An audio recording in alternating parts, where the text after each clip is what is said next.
our Bad Dad Joke Contest. Want to check everybody out? I thought you were checking the jokes. Did you not check them? I looked at them. What's scary is even if you checked them, I wonder if they're going to follow the rules and they didn't have any that, you know.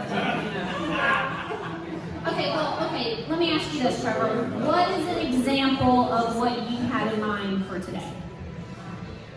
Okay, when my son was about 4 years old, we're walking down the road and we see a flock of geese flying through the air. And you know how they always fly in a big V formation? And he asked me, he says, Dad, why is one side always longer than the other? And I said, Andrew, that's just because there are more birds on that side. All right, folks, so we're going to go ahead and start the show.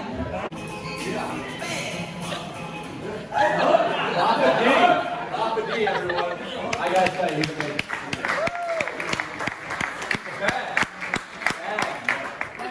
Thank you. Appreciate the intro. I owe you $10. People here meet me, and then they meet my wife for the first time. They will always go up to my wife, Teresa, and will say, how do you put up with this guy? So I want you to change that statement, and I want the new statement to be, isn't he special?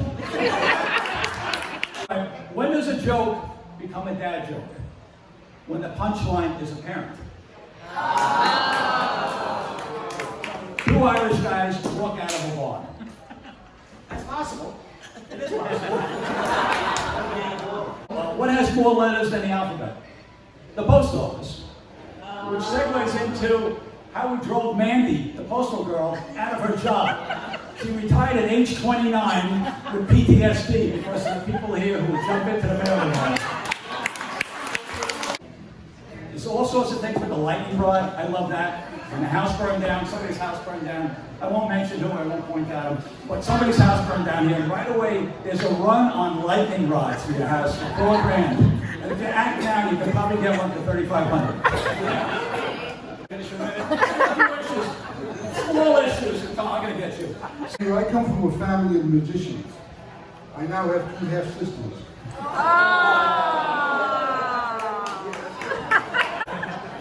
I think my neighbor is stalking me. As she's been Googling my name on her computer, I saw it with my binoculars. Recent study found that women who carry a little extra weight live longer than the men who mentioned it. State has the smallest soft drinks. Mini soda. When does an astronaut eat his sandwich? At launch time. What do you call a cow with a twitch? Beef jerky. What do you call a wolf that notices everything around him? A werewolf. Okay, very, very good. You're up on stage next. All right, how many tickles does it take to make an octopus laugh? 10 tickles. All right, thank you very much. You know, when I was asked to do this, okay, it was kind of one of those situations where they just said, yeah, get up, say a couple of jokes, then you find out you're in a contest. And it's like, okay, well, so how long can I stay up here? And how many jokes do I need to say?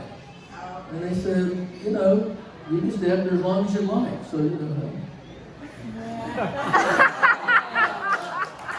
Anybody got any good jokes? A little pet peeve of mine, you know, I hate it when people say age is a number.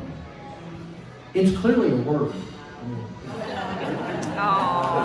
You know, Susie and I are going to go on our first cruise next year. Okay? So I've been doing some, exploration, trying to understand, where our destinations are all about. And did you know that people in Athens rarely get up before sunrise? Dawn is tough on Greece. Whoa. You know, women should not have children after 36. Really, 36 children is quite enough. And never date a tennis player. love doesn't mean anything to them. Yeah, hey. Now we're going to talk about my favorite subject, me. Okay? And so, when I was a kid, my mother told me I could be anyone I wanted to be. Yeah. Turns out that, identity theft is a crime. I'm going to tell you one little story about Reverend Murphy, who belonged to the Rotary Club. And the Rotary Club regarded him as being the best speaker that they had. So one day, the president of the Rotary Club came running up to the Reverend and said, Reverend, you've got to help me out. We have a speaker all lined up for tomorrow night, and he canceled. And the Reverend said, well, I don't know, what's the topic? I said, sex. And the Reverend said, no, I'm not authority on sex. I said, that's okay. You're a terrific speaker. We know you do a great job. You always do. So the Reverend goes home and he's preparing his speech for the next day. And his wife comes up to him and she says, what's your topic you're going to be speaking on? And he was a little bit embarrassed to tell her that he was going to be speaking about sex. So he said, well, small boat gang. So, he gave his presentation, and a couple of days later, Mrs. Murphy ran into the head of the Rotary Club, and the Reverend said, wow, your husband did a terrific job giving that speech. I mean, you really had command of the subject and everything. And she said, well, that's odd, because he's only done it twice, and the first time he threw up, and the second time he lost his hat.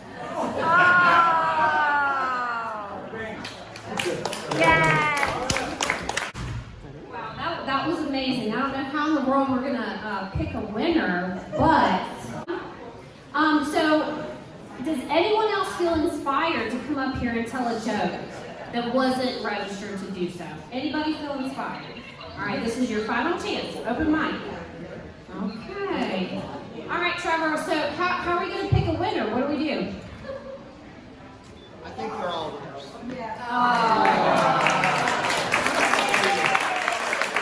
How diplomatic. Education trophies for everyone.